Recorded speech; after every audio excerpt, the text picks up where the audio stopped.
네, 옆에 묵상 간증 그럼에도 불구하고입니다. 저는 모태신앙인으로 예배를 빠지지 않고 드렸지만 아이들에게는 아빠처럼 좋은 학교와 직장에 가야 많은 것을 누릴 수 있다고 하면서 기복신앙을 가르쳤습니다. 딸은 어려서부터 똘똘하여 학교와 교회에서 늘 칭찬을 받았기에 우리 집안의 자랑이자 기쁨이었습니다. 하지만 사춘기가 된 딸은 아내의 양육 방식에 극렬히 반항했고 그런 딸을 체휼할 지혜가 없던 저희 부부는 어떻게 감히 자녀가 부모에게 대들 수 있냐 하면서 옳고 그름을 따지며 딸과 전쟁을 치렀습니다. 이후 저는 첨단 학문인 금융공학을 공부하고 우쭐해서 선물 옵션에 투자했다가 큰 손해를 보게 되었습니다. 그럼에도 투자 중독에서 헤어나오지 못했는데 결국 쫄딱 망해 반지하 집으로 이사를 가게 되었습니다. 당시 대학생이던 딸은 아르바이트를 3개씩 하며 고생하다가 졸업을 했습니다.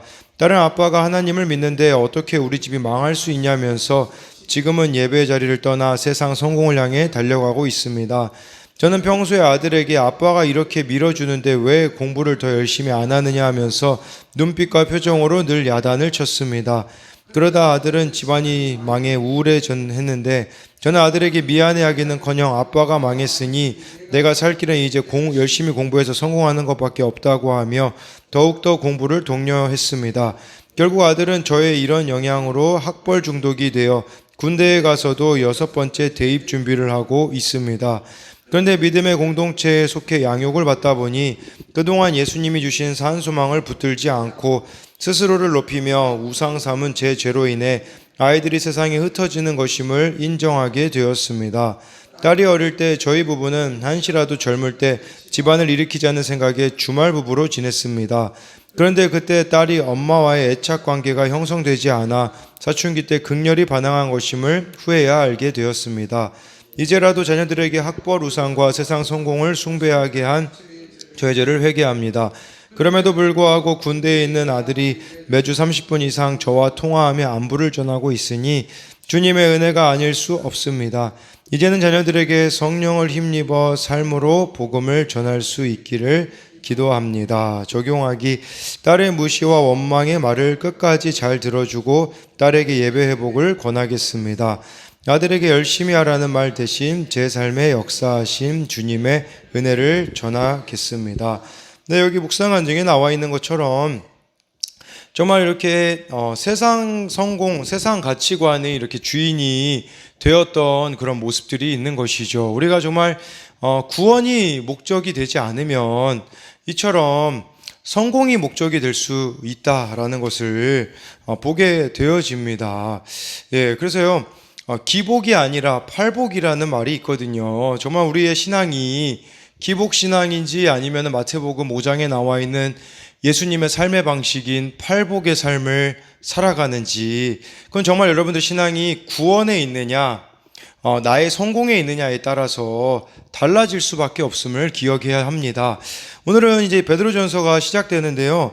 이 베드로전서의 주제는 뭐냐면 어떻게 고난을 맞이할 것인가입니다. 지금 이 편지가 쓰여질 때는 네로 왕제 하에, 네로 왕제가 얼마나 끔찍합니까? 그 사람을, 그 기독교인들을 막 전봇대에다가 매달아 놓고서는 그 불 붙일 수 있는 것들을 이렇게 거기다 준비해 놓은 다음에 지나가는 사람들에게 다 기독교인들에게 그거를 바르게 해가지고 밤에는 전봇대로 쓸 정도로 그렇게 기독교인을 핍박했던 자들이 이 네로 왕제고, 또 화재가 났을 때도 이 기독교인들이 했다라는 이런 거짓말을 해서 정말 이렇게 기독교인들이 힘든 상황이었었던 것이죠. 그러니까 베드로는 이 상황에서 시련과 환난에 직면하는 성도들에게 어떻게 그 시련들을 이겨내야 되는지 우리들에게 이렇게 가르쳐주는 그 편지가 바로 베드로 전서입니다. 먼저 1절을 보면요, 예수 그리스도의 사도 베드로는 본도, 갈라디아, 갑바도기아, 아시아와 비두니아에 흩어진 나그네라고 하고 있는데요. 지금 이 흩어져서 지금 핍박을 당하여서 살아가고 있는 그리스도인들에게 쓴 편지라고 할 수 있습니다. 근데 지금 베드로가 지금 이들을 목양하고 있잖아요. 여기 뭐 본도, 갈라디아, 갑바도기아, 아시아, 비두니아에 있는 자들을 돌아보고 있다라는 것은 그는 사명을 감당하고 있다라는 뜻입니다. 왜 그러냐면 요한복음 21장에 예수님을 모른다고 그 부인한 베드로가 어부의 자리로 돌아갔을 때 예수님이 부활하셔서 찾아가셔서 요한의 아들 시몬아, 내가 이 사람들보다 나를 더 사랑하느냐라고 했을 때, 그렇다고 했을 때 우리 예수님께서 주셨던 사명은 내 양을 치라, 내 양을 먹이라였거든요. 지금 그걸 감당하고 있다라는 거죠. 그러니까 우리가 예수님을 사랑하면 반드시 먹여야 될 양들이, 돌아봐야 될 양들이 있다라는 겁니다. 그래서 우리가 적용을 해보자면, 내가 예수님을 정말 사랑한다고 하는데 돌아봐야 하는 양들이 누가 있습니까? 이거를 봐야 되는 것이겠죠. 그리고 이들에 대하여서 베드로는 나그네라고 성도들을 표현을 해주고 있어요. 이 나그네라는 것은 이게 바로 정체성, 우리들의 정체성을 말해주는 것이겠죠. 이 거친 세상에서 하나님 나라를 기준으로 살아가야 된다라는 거죠. 그러니까 아까 그 묵상 간증에 나와 있는 것처럼 우리가 정말 예수님을 믿는다고 하는데 세상 가치를 벗어내지를 못하는 거예요. 그러다 보니까 예수님 믿으면 똑같이 세상에서도 성공해야 되고 그게 하나님의 영광이라고 생각하는 모습이 있다라는 것이겠죠. 그러나 이 세상은 우리들이 그냥 잠시 머물 곳이라는 거, 나그네와 같은 인생길을 걸어가야 한다라는 것을 말해주고 있습니다. 그러면서요, 우리도 한번 생각해 봐야 되는 것은 여러분들은 정말 이 말씀의 가치관을 따르고 있습니까? 아니면은 세상의 가치관을 합리화하면서 살아가고 있습니까? 2절에요. 곧 하나님 아버지의 미리 아심을 따라 성령이 거룩하게 하심으로 순종함과 예수 그리스도의 피뿌림을 얻기 위하여 택하심을 받은 자들에게 편지하노니 은혜와 평강이 너희에게 더욱 많을지어다. 쉽게 말씀드리면요, 아버지의 미리 아심, 하나님이 미리 아셨다라는 것은 여러분들이 구원받은 것은 여러분들이 잘나서 자격이 되어서 되는 게 아니라는 겁니다. 바리새인들의 문제가 뭐였었냐면 자신들이 금식도 일주일에 2번씩 하죠. 기도도 열심히 하죠. 그러니까 나는 구원받을 만하다라고 생각을 했던 것이 문제인 것이죠. 근데 우리의 이 구원은 우리의 어떠함과 상관이 없다라는 것을 말해주고 있는 거예요. 그리고 여기 또 성령이 우리들에게 하시는 일은 거룩하게 한다라는 거죠. 이 거룩하다라는 것은 바로 예수님을 닮아갈 수 있게 해준다라는 것이고, 예수님의 피뿌림, 지금 하나님, 성령님, 예수님이 다 나와 있지 않습니까? 근데 예수님의 피뿌림이라는 것은 예수님의 보혈로 죄 씻음을 받는 것을 말하는 거예요. 그러니까 우리가 예수님의 보혈로 매일매일 죄가 씻겨 나가야 되는 거예요. 그러니까 하나님, 성령님, 예수님이 언급이 되어 있는데 방향은 한 가지입니다.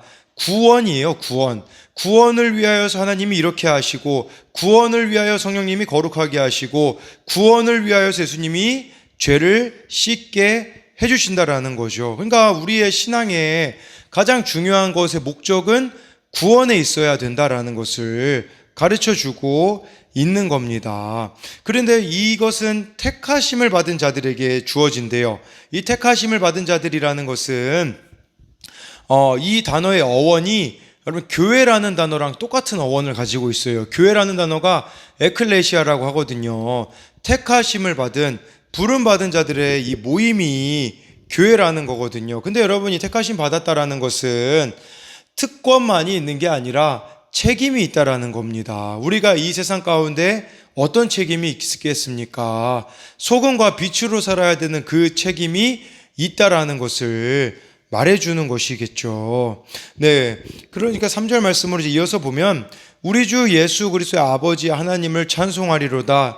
그의 많으신 긍휼대로 예수 그리스도를 죽은 자 가운데서 부활하게 하심으로 말미암아 우리를 거듭나게 하사 산 소망이 있게 하시며 해서요. 부인할 수 없는 사실은 예수님이 부활하셨다라는 거죠. 예수님이 부활하셨다라는 것은 이것은 미리 보여주시는 거예요. 이 세상에서의 삶이 끝이 아니라 영원한 삶이 있다라는 것을 보여주심으로 우리에게 산 소망을 허락하셨다라는 겁니다. 그러니까 예수님이 부활하심을 우리가 믿는다면 정말 이 거듭남으로써 산 소망을 붙잡고 살아가야 한다라는 것이겠죠. 그 산 소망이 바로 4절에 또 나와 있는 썩지 않고 더럽히지 않고 쇠하지 않은 유업을 있게 하시나니 곧 너희를 위하여 하늘에 간직하신 것이라. 그 산소막은 무엇입니까? 결국 이것은 천국을 말하는 것이라고 볼 수가 있는 것이겠죠. 그러니까 지금 여러분들이 이 4절 말씀을 보면서 그런 적용 질문을 할 수 있어요. 내가 가진 소망은 썩지 않고 그 아름다움이 변하지 않는 유업입니까? 아니면 썩어 없어질 일시적인 욕심입니까? 더 쉽게 말하면 여러분들이 지금 남기고 있는 것은 이 세상에서만 국한된 것들을 바라보고 남기고 있습니까? 아니면 영원히 남는 그 가치를 붙잡고 이 세상에서도 하나님 앞에 영원히 남는 그러한 것들을 남기며 살아가고 있는가를 말씀해주고 있는 것이죠. 그래서 5절에 너희는 말세에 나타내기로 예비하신 구원을 얻기 위하여 믿음으로 말미암아 하나님의 능력으로 보호하심을 받았느니라. 이 베드로전서 오늘 본문에 믿음이라는 단어랑 구원이라는 단어가 참 많이 나옵니다. 여기서 지금 믿음이로 나오는데 우리가 이 구원을 얻기 위하여 보호하심을 받는데요. 제가 이 보호하심을 받는다를 이렇게 찾아보니까요, 단어가요, 헬라어로 보면 그런 뜻이에요. 한 도시 안에 진지를 둔 요새, 주둔지를 가리킬 때 사용하는 군사 용어거든요. 근데 이 요새는요, 성 안에 있는 내부 방어 지역이기 때문에 성벽을 빼앗긴다고 해도 요새는 남아있는 거거든요. 뭘 말해주는 거냐면 세상이 우리 예수님 믿는 사람들의 몸을 핍박하고 이렇게 죽인다고 할지라도 하나님은 그들의 영혼을 끝까지 지키신다라는 겁니다. 그러니까 끝까지 하나님께서 보호해 주시겠다라는 것이겠죠. 지금 딱 이들이 직면하고 있는 상황이 그게 아니었겠습니까? 그리스도인들의 삶은 정말 그 경기장에 끌려가가지고 짐승의 밥이 되거나 정말 그 카타콤베에 들어가서 평생 햇빛도 보지 못하는 그들의 이런 삶의 삶 속에서 이런 보호하심이 있다라는 것을 말씀해 주고 있는 것이죠. 6절에 그러므로 너희가 이제 여러 가지 시험으로 말미암아 잠깐 근심하게 되지 않을 수 없으나 오히려 크게 기뻐하는도다 해서요. 정말 예수님 믿는 사람들이 여러 가지 시험들이 있기 때문에 근심이 있죠. 근데 기뻐할 수 있다라고 말씀해 주고 있습니다. 여러분, 우리가 기억해야 되는 것은요, 성령 충만이 곧 갈등 충만이라는 걸 기억하셔야 돼요. 그러니까 우리가 성령 충만하지 않으면 사실 뭐 갈등할 일도 없고요, 근심할 일도 없습니다. 근데 지금 나에게 이런 근심거리가 몰려오고 있다라는 것은 정말 이것이 성령 안에서 우리가 인도함을 받아야 된다라는 것으로 봐야 되는 것이겠죠. 그리고요, 이 천국의 원리는 세상의 이치와 다르기 때문에 여러분들이 하나님의 뜻대로 살려고 하면 당연히 세상과 갈등을 겪을 수밖에 없다라는 겁니다. 그런데요, 적당히 세상과 양다리 걸치면요, 사실은 갈등할 일이 없습니다. 이거를 봐야 되는 것이겠죠. 그래서 그런 얘기도 해요. 막 우리 뭐 아이들 같은 경우는, 청소년들 같은 경우는 제가 한번 설교 중에 그런 얘기를 한 적이 있어요. 만약에 목사님이, 그때 제가 전도사였죠. 전도사님이 그 신용화동에서 술 마시면 너희들 어떡할 거니? 그랬더니 아이들이 그렇게 얘기하더라고요. 교회 안 나올 거라고 이야기를 하더라고요. 근데 뭘 말하고자 하는 거냐면 제가 목사이기 때문에 뭔가 달라야 된다고 생각을 하시거든요. 근데 사실 이 베드로전서 이제 나중에 우리가 볼 말씀 중에 하나가 뭐냐면 2장 9절에 이렇게 말씀해 주고 있어요. 너희는 택하신 족속이요 왕같은 제사장들이요 거룩한 나라요 그의 소유된 백성이니. 목사나 성도나 차별이 없어요. 모두 같은 부르심을 받았거든요.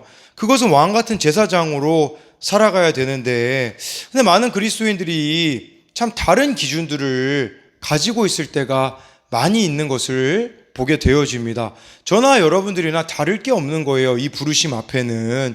근데 예를 들어 목사이기 때문에 더 많은 것들을 뭔가 해야 된다라고, 더 거룩해야 된다라고 생각하지만 아닌 것을, 우리 모두에게 그 부르심이라는 것을 기억해야 한다라는 것이겠죠. 7절에 너희 믿음의 확실함은 불로 연단하여도 없어질 금보다 더 귀하여 예수 그리스도께서 나타나실 때에 칭찬과 영광과 존귀를 얻게 할 것이니라 라고 말씀해 주고 있어요. 지금 이 고난받는 상황은 어렵겠지만 단련된 믿음을 이것이 가져다 준다라고 지금 베드로는 이렇게 말씀해 주고 있어요. 그러니까 여러분, 시련이라는 거, 고난이라는 게 이게 믿음의 현주소를 보여주는 것일 수 있어요. 이 코로나가 그렇지 않았습니까? 정말 모여서 예배 드릴 때는 몰랐던 우리의 신앙의 현주소를 이제 이 코로나로 인하여서 교회에서 온라인으로 예배를 드릴 수 있다. 또 더 편안하게 이렇게 신앙생활 하는 것을 보면서 우리의 현주소가 드러났듯이 늘 우리들의 삶 가운데는 이 불로 연단되어지는 사건이 있게 되는 거예요. 여러분, 근데 금보다 더 믿음이 귀하다고 하는데 금을 예로 들자면 순금을 얻기 위해는요, 1000도씨의 불로 가열을 해야 된다고 합니다. 왜 그러냐면 불순물을 없애야 되는 거거든요.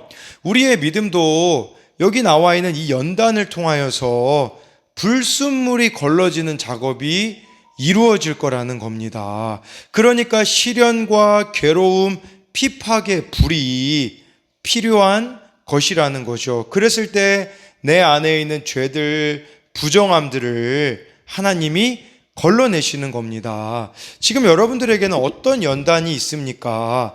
나는 시험이나 환난이 올 때 어떻게 반응합니까? 하나님을 원망하며 근심합니까? 아니면 믿음의 연단인 줄을 알고 크게 기뻐합니까? 이것을 봐야 하는 것이겠죠. 그래서요, 8절에 예수를 너희가 보지 못하였으나 사랑하는도다. 이제도 보지 못하나 믿고 말할 수 없는 영광스러운 즐거움으로 기뻐하니. 요한복음에 보면요, 예수님을 보지 못하고 믿는 자들이 더 복되다고 예수님이 말씀하셨습니다. 지금 이 베드로는 예수님을 실제로 봤겠지만 이 사람들은 그 예수님이 십자가에 죽으시고 부활하시고 거의 이 네로 황제 때라고 하면 AD 한 60년경쯤 되니까 한 30년이 흐른 세월이었기 때문에 예수님을 직접적으로 본 자들은 없었어요. 그러나 성령으로 이렇게 함께 하심은 경험했던 자들인 거겠죠. 그러면서 우리 신앙의 목적지를 말해주고 있어요. 9절이에요.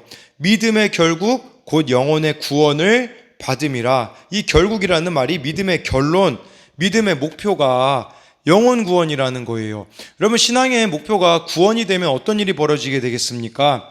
첫 번째는요, 여러분, 구원이 목적이 되면 여러분들이 말씀대로 살아갈 수밖에 없습니다. 이게 정말 내가 구원이 목적이 되면 매일매일 말씀 가운데 내 자신을 돌아보고 그 가치대로 살아갈 수 없고요. 살아갈 수밖에 없고, 두 번째, 구원이 목적이 되면 사람들을 어떻게 바라보게 될까요?